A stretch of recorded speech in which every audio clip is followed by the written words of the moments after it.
Okay okay sir. మా NDA ప్రభుత్వం అధికారంలోకి వచ్చిన తర్వాత సాంఘిక సంక్షేమ శాఖలో విప్లవాత్మకమైన మార్పులు తీసుకొని వస్తాం. ముఖ్యమంత్రి చంద్రబాబు నాయుడు గారు వసతి గృహాల్లో, అది బీసీ వెల్ఫేర్ కావచ్చు, ట్రైబల్ వెల్ఫేర్ కావచ్చు, మైనార్టీ వెల్ఫేర్ కావచ్చు, విద్యార్థులు మంచి భోజనం, విద్యా అవకాశాలను కోరుతున్నారు.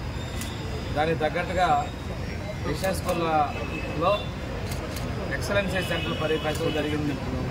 వసతి గృహాల్లో 143 కోట్ల రూపాయలు పెట్టి రిపేర్ చేయడం జరుగుతూ ఉంది. 55 కోట్ల రూపాయలు పెట్టి స్వచ్ఛాంధ్ర నుంచి టాయిలెట్స్ ఇవ్వడం జరిగింది. పిఎంఐజీ మరియు డిఎంఎఫ్ నుంచి 100 కోట్ల రూపాయలతో కొత్త బిల్డింగ్లు ఇవ్వడం జరిగింది. పోస్ట్ మెట్రిక్ విద్యార్థులు కూడా ఎప్పుడూ లేని విధంగా బెడ్షీట్స్, కార్పెట్లు కూడా ఇవ్వడం జరిగింది. ఈ రోజున మొత్తం రాష్ట్రంలోని అందరూ వార్డెన్తో సహా 3 కాన్ఫరెన్స్ ద్వారా మేము అడ్రస్ చేయడం జరిగింది. వాళ్ళ సమస్యలు కూడా మేము తీసుకున్నాం.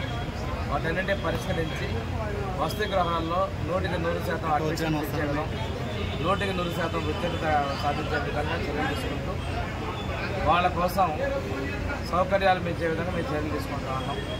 ఎక్కడైనా కానీ వెల్ఫేర్ హాస్టల్స్లో కావచ్చు, గుర్తు పాఠశాలలో కావచ్చు, మంచి విద్య ఉండాలి. భవిష్యత్తులో వాళ్ళందరూ మంచి స్థిరపడాలని ముఖ్యమంత్రి ఆలోచన.